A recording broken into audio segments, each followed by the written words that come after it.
John Wall did go off, scoring 52 points on Tuesday night, and then went ahead and questioned the efforts of his teammates, which I thought was reasonable and acceptable. What did you think about it? I think John Wall's desperate, Alexa, and I don't blame him. They've tried a lot of different routes in Washington, and none of it is working. And the reality is this. Granted, Ernie Grunfeld did a dreadful job of building a bench for the Wizards. It's a bad bench, and they really have to run their starters a lot of minutes and rely a lot on their starters. That's the bad news. The good news is that they have a good set of starters. You got Wall, you got Beal. Otto Porter's playing at a much higher level. Markieff Morris is a decent player and a good fit there.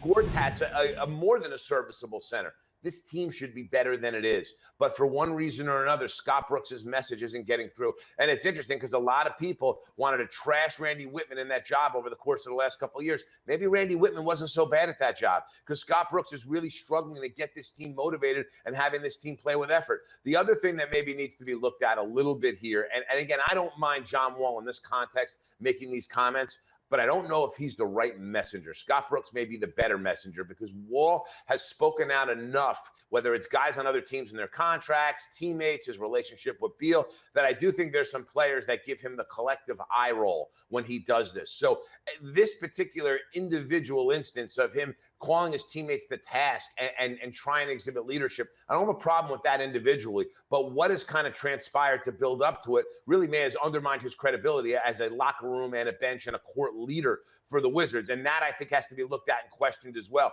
The Wizards are an unadulterated mess right now. It is a bad situation there. And they got Scott Brooks under contract for 5 years.